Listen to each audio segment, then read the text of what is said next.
संत कबीर और संत रविदास दोनों ही निर्गुण भक्ति के प्रमुख संत थे और ऐसा माना जाता है कि ये दोनों ही संत रामानंद जी के अनुयायी थे। इसीलिए दोनों को गुरु भाई माना गया है। और कबीर जी ने रविदास का तथा रविदास जी ने कबीर साहेब का उल्लेख बार बार अपनी रचनाओं में किया है। इसका प्रमाण आपको रविदास रामायण में मिल जाएगा, कबीर साहेब की रचनाओं में मिल जाएगा और दूसरे जो इनके आपस में परस्पर जो संवाद होते थे, ज्ञान चर्चा होती थी, वो सभी आपको कबीर रैदास संवाद में मिल जाएंगे। तो कबीर रैदास संवाद में ही एक प्रसंग दिया गया है जहां पर सतगुरु कबीर साहेब और संत शिरोमणि संत रविदास जी आपस में चर्चा करते हैं ब्रह्म के ऊपर। जहां एक और कबीर साहेब जी निर्गुण ब्रह्म के उपासक हैं, वहीं कबीर साहेब के साथ चर्चा करने वाले संत रविदास जी सगुण ब्रह्म के पक्षधर।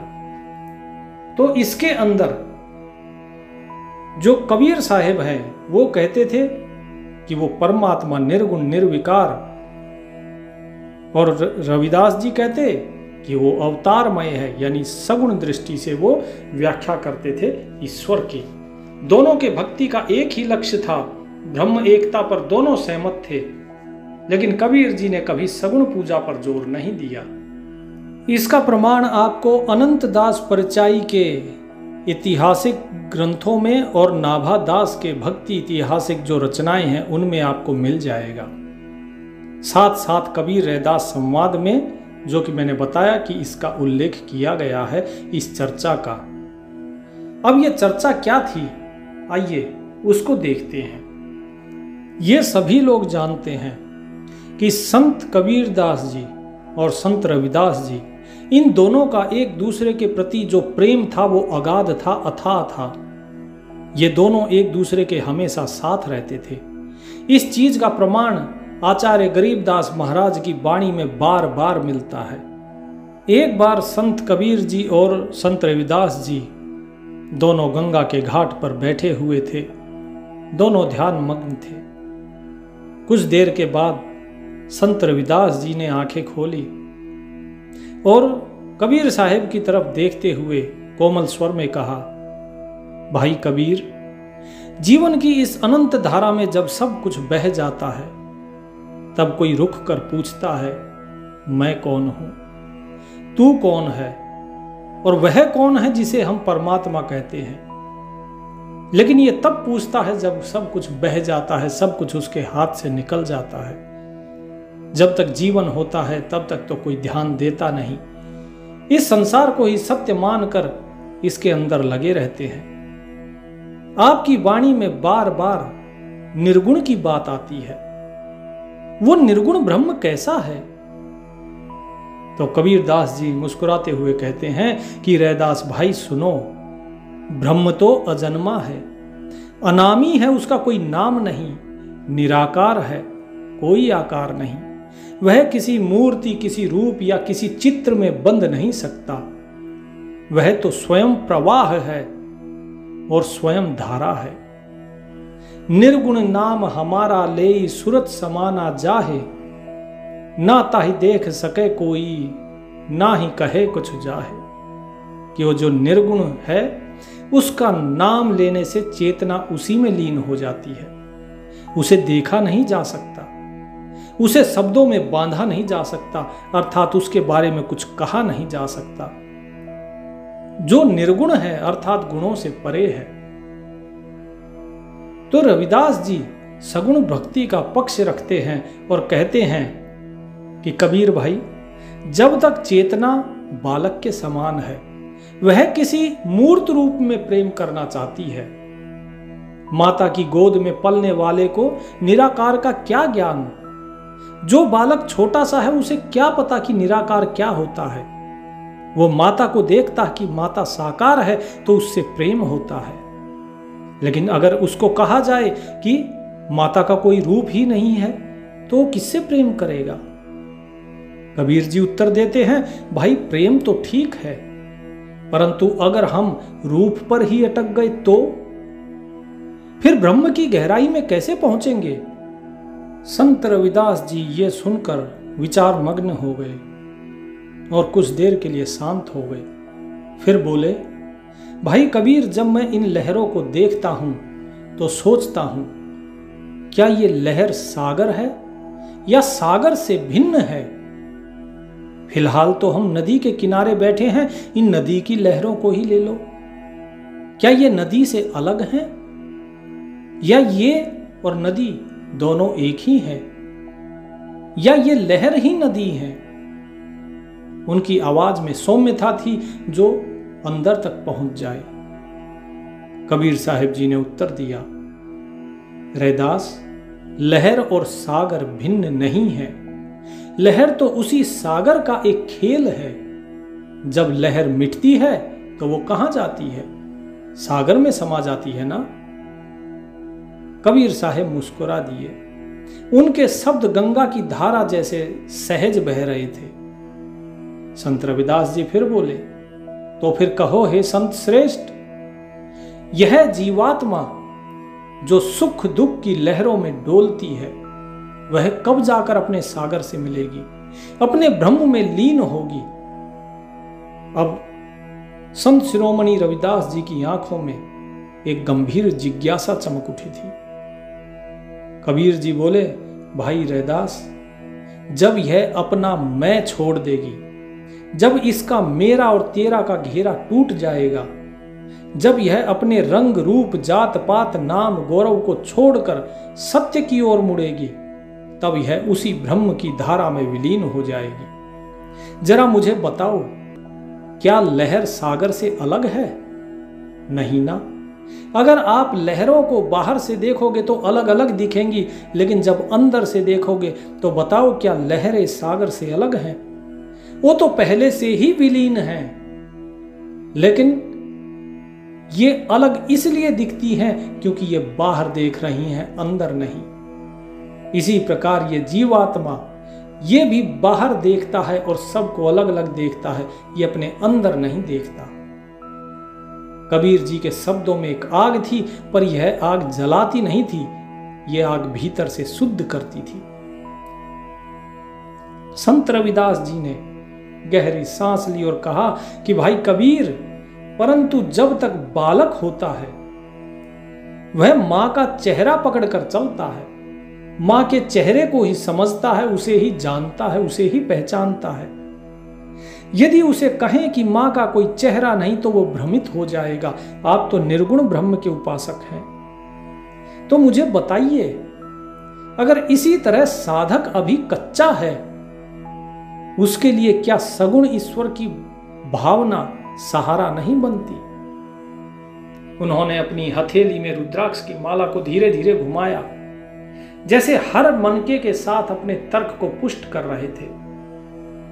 कबीरदास जी ने गंभीरता से उत्तर दिया, रैदास, मैं सहमत हूं कि बालक को सहारा चाहिए, परंतु मैं यह भी जानता हूं, यदि वह उस सहारे पर ही अटक जाए तो वह कभी उड़ना सीखेगा ही नहीं।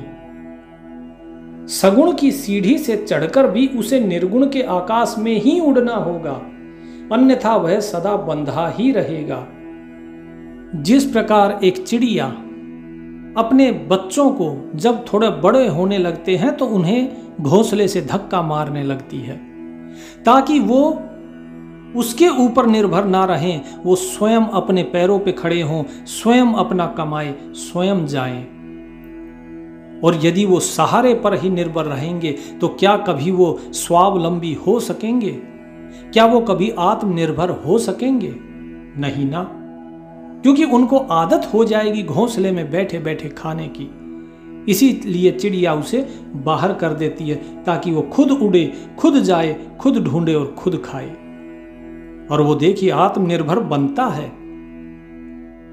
तो इसीलिए जब किसी को अगर सहारा चाहिए तो सहारा कुछ समय के लिए होता है, उसके बाद उसे वो सहारा छोड़ना पड़ता है। यदि वो सहारे पर ही अटका रहा तो वो कभी ब्रह्म के साथ एक नहीं हो पाएगा। संत रविदास जी बोले कि भाई कबीर, तुम कहते हो रूप, नाम, अवतार ये सब मिथ्या है, परंतु मैं देखता हूं कि राम ने रावण का संहार किया, श्री कृष्ण ने अर्जुन को गीता का उपदेश दिया। क्या ये भी एक माया थी? उनके स्वर में इस बार आग्रह नहीं था, इस बार केवल जिज्ञासा थी। तो कबीर जी उत्तर देते हैं कि रैदास जी सुनिए, राम और कृष्ण ये ब्रह्म के विशेष व्यक्त थे। ये ब्रह्म के विशेष क्या थे?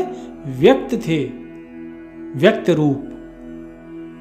जब संसार में धर्म डगमगाने लगता है तो सत्य स्वयं रूप धरकर आता है, और इसी प्रकार सत्य ही स्वयं राम और कृष्ण के रूप में आया। परंतु समझो इस बात को कि राम और कृष्ण स्वयं ब्रह्म नहीं थे, वे ब्रह्म की लहरें थे। जिस प्रकार सागर स्वयं लहर बनता है, इसी प्रकार वो सत्य स्वयं ही राम और कृष्ण बना। लेकिन क्या एक लहर वो पूरा समुद्र होता है क्या? नहीं ना, वो तो केवल एक अंश मात्र होता है। इसी तरह राम और कृष्ण ये स्वयं ब्रह्म नहीं थे, ये केवल उसका अंश मात्र थे। ब्रह्म वह है जो रूप में भी है और रूपातीत भी है, रूप से परे भी है। वो स्वयं नाम और रूप ब्रह्म नहीं है, वो रूप के अंदर है और रूपों से परे भी है। जो उन्हें केवल देह मानता है वो मूढ़ है, मूर्ख है। ब्रह्म कभी देह नहीं होता, देह धारण करने वाला ब्रह्म होता है, लेकिन देह कभी ब्रह्म नहीं होती। इसीलिए मैं इन देहों की पूजा का खंडन करता हूं। और खासकर जब देह ही नहीं रही इस संसार में, तो फिर मूर्तियां बना लेते हैं लोग, फिर उसकी पूजा करते हैं। तो क्या वो मूर्ख नहीं है? क्योंकि जिस मूर्ति की वो पूजा कर रहे हैं वहां पर ब्रह्म नहीं है। जिस मूर्ति को कहते हैं ये भगवान है, वो भगवान नहीं है। इसी प्रकार मैं कहता हूं कि जो केवल उन्हें देह मानता है वो मूर्ख है।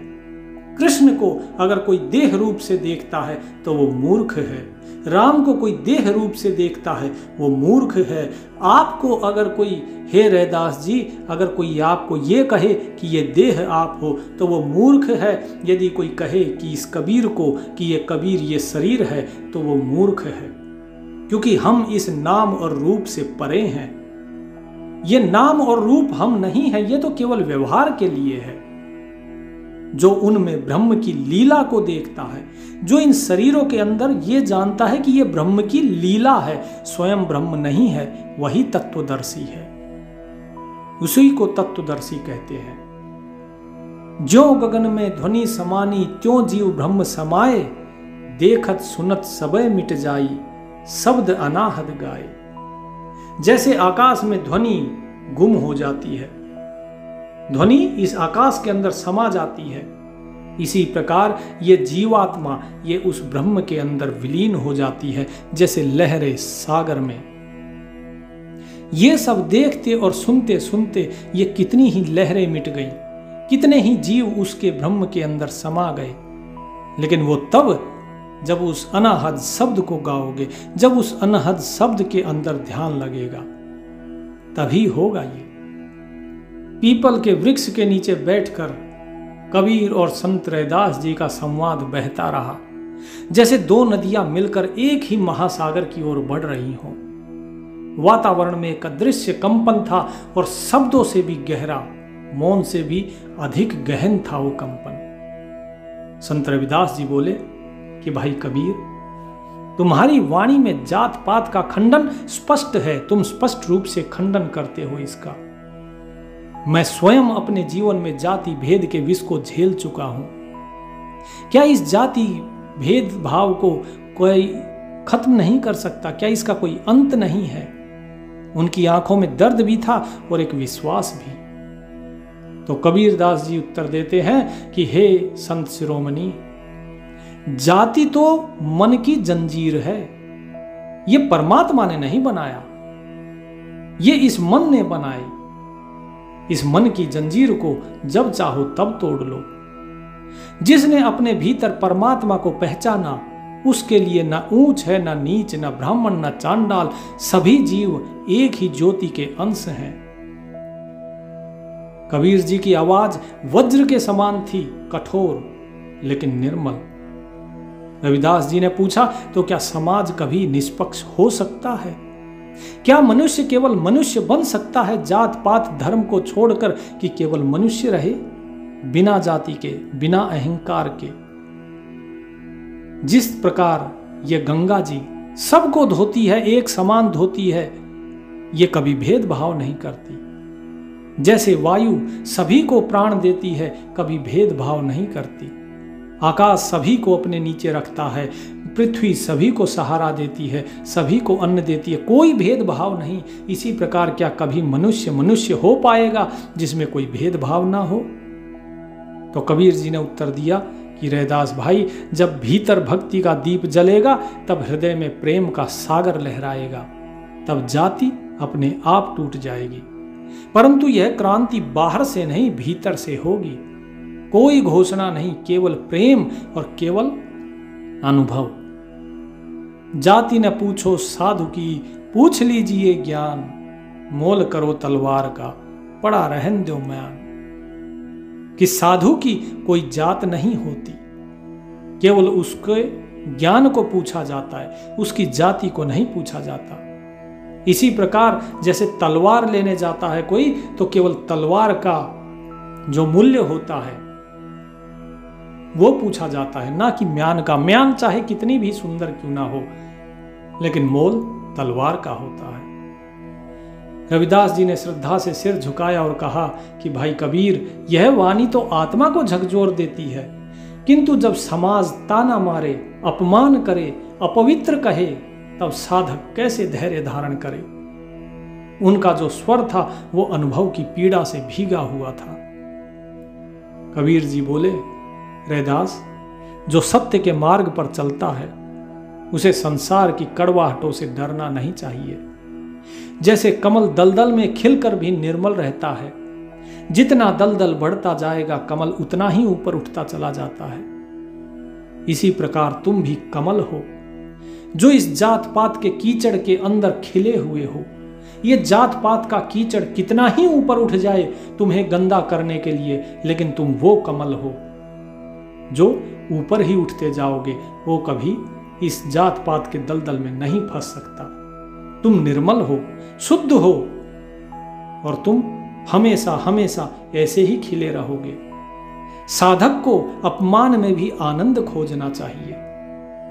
संसार की ठोकर, संसार के अपमान भरे शब्द उसे और भी मजबूत बनाते हैं। यह कहते हुए कबीरदास जी ने एक उदाहरण दिया कि देखो, जैसे सोना होता है, सोना अग्नि में तपकर कुंदन बनता है। यदि उसे तपाया ही ना जाए तो, यदि खेत में हल ही नहीं चलाया जाएगा तो भूमि उपजाऊ कैसे रहेगी? क्या वो बंजर नहीं हो जाएगी? क्या उस बंजर भूमि की कोई कीमत होगी? कीमत तो उस भूमि की होती है जो अनाज पैदा करे, और अनाज पैदा करने के लिए हल वो तो सहना ही पड़ेगा, हल तो चलना ही पड़ेगा। तो इसी प्रकार साधक को भी जीवन की अग्नि में तपना पड़ता है, तभी वह खरा बनता है। जो साधक इस संसार की बातों से डर जाए वो फिर कैसा साधक? वो तो साधक नहीं हो सकता, क्योंकि साधक भय से मुक्त है। जो भयभीत रहेगा वो उस प्रभु को प्राप्त नहीं कर सकता। इसलिए निर्भय हो, वही साधक है। तो संत रविदास जी ने मुस्कुराते हुए कहा कि भाई कबीर, तुम्हारी बातें सुनकर हृदय में नई चेतना जाग उठी। अब समझ आया कि पीड़ा भी एक साधना है। उनकी आंखों से श्रद्धा के आंसू बह निकले। पीपल की छाया जहां वो बैठे थे और घनी हो गई। गंगा की लहरों का संगीत और मधुर हो गया, जैसे स्वयं प्रकृति भी इस ज्ञान वार्ता को सुनने के लिए रुक गई हो। संत रविदास जी ने नम्रता से कहा, कबीर, तुम्हारी वाणी में नाम जपो, नाम जपो, यही पुकार रहती है, किंतु यह नाम क्या है? क्यों यह साधना का सर्वश्रेष्ठ साधन कहा गया है? क्योंकि मैं तो सगुण ब्रह्म की उपासना के लिए कहता हूं, जहां पे नाम जाप का महत्व इतना नहीं है। लेकिन आप निर्गुण की बात करते हो और केवल नाम जाप की ही बात करते हो। ऐसा क्या है? क्यों यह साधना का सर्वश्रेष्ठ साधन कहा गया है? तो कबीर जी मुस्कुराए और उत्तर दिया, बोले रविदास जी, नाम वह धारा है जिसमें डूबकर जीव मोक्ष को प्राप्त करता है। नाम कोई शब्द मात्र नहीं है, वह तो परमात्मा का जीवित कंपन है। उसकी जो कहते हैं ना वाइब्रेशन, वही है जीवित कंपन। नाम का सुमरन करते करते एक दिन साधक स्वयं नाम स्वरूप बन जाता है, और जो इस धारा में डूबा वही पार हो जाता है। दादू साहेब भी यही कहते हैं, दादू दरिया प्रेम का उल्टी वा की धार, जो उबरा सो डूब गया और जो डूबा सोई पार। कि जो इस नाम में डूब जाता है वही मोक्ष को प्राप्त करता है। साईं के संग लगे जब पानी, नाम बीज तहां उपजानी, बिना बोए ना उपजे खेत, बिना नाम कहां पाइए भेंट। कि जैसे पानी मिलने से बीज अंकुरित होता है, वैसे ही साधक को नाम जप से ब्रह्म की प्राप्ति होती है। रविदास जी ने श्रद्धा से पूछा कि हे कबीर जी, यदि नाम ही सब कुछ है तो क्या बिना गुरु के नाम मिल सकता है? अब यह प्रश्न बहुत महत्वपूर्ण था कि बिना गुरु के क्या नाम मिल सकता है? तो कबीर साहब बहुत गहरे भाव से बोले कि रविदास भाई, गुरु ही वह सेतु है, गुरु ही वह पुल है जो आत्मा को नाम सरिता से जोड़ता है। नाम सरिता से जोड़ने वाला ये सेतु वो गुरु ही है। बिना सच्चे गुरु के नाम भी खोखला रह जाता है। बिना गुरु के नाम किसी काम का नहीं। गुरु वह दीपक है जो अंधकार में पथ दिखाता है। वो चाहे स्वयं अंधेरे में हो लेकिन आपको रोशनी दिखाएगा। गुरु वह दर्पण है जिसमें साधक अपना वास्तविक रूप पहचानता है, अपने वास्तविक रूप को देखता है। कबीर साहिब कहते हैं कि गुरु गोविंद दोऊ खड़े, काके लागू पाए, बलिहारी गुरु आपने गोविंद दियो बताए।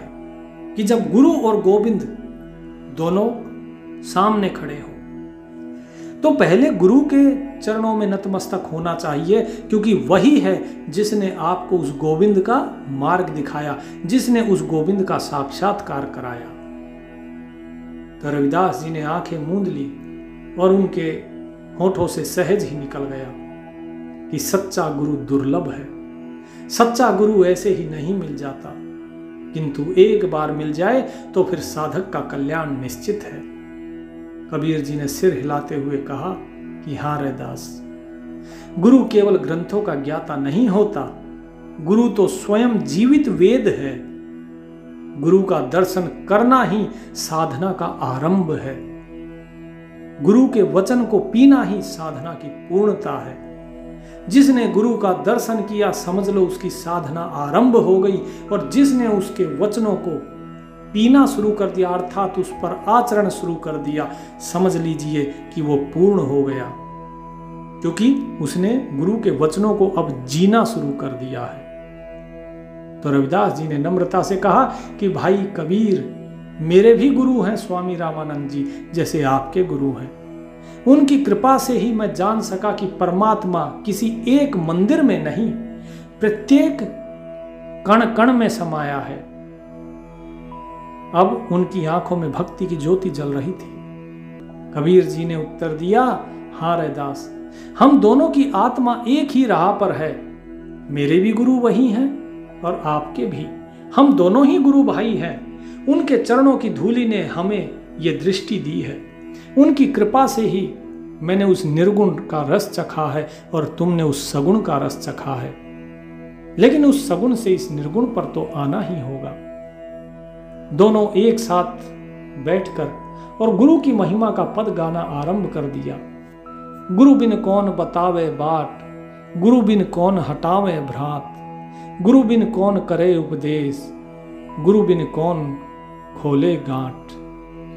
अर्थात गुरु के बिना ना तो कोई मार्ग बता सकता है, ना ही इस मन की भ्रांति हटा सकता है जितनी भ्रांतियां दुविधाएं हैं। ना कोई ज्ञान दे सकता है गुरु के बिना, और ना ही जो ग्रंथों की जो गांठ बंधी हुई है उस गांठ को खोल सकता है। अर्थात जो ग्रंथों के कारण दुविधा की गांठ पड़ी हुई है लोगों के अंदर, उस गांठ को, दुविधा को कौन दूर करे? गुरु ही दूर कर सकता है और कोई नहीं। रविदास जी ने कहा, गुरु बिन भवसागर दुख भारी, गुरु बिन अंधकार अपारी, गुरु बिन नहीं भव पार उतारा, गुरु बिन कौन नावे निस्तारा।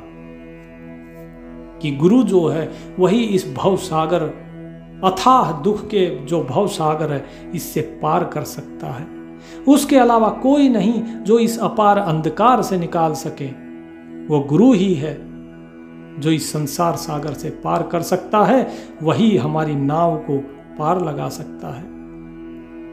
गंगा की लहरों ने जैसे उन दोनों के स्वर को अपने साथ बहा लिया हो, समस्त सृष्टि एक गहन भक्ति संगीत में मानो डूब गई हो। इसके बाद संत रविदास जी ने अनेकों प्रश्न पूछे जिनके कबीर साहिब जी ने जवाब दिए, और फिर कबीर साहिब जी ने प्रश्न पूछे जिनका जवाब संत रविदास जी ने दिया। ये हम अगले भाग में जानेंगे। अभी के लिए इतना ही। ईश्वर का नाम सुमरन कीजिए और आनंद में रहिए। सत साहिब।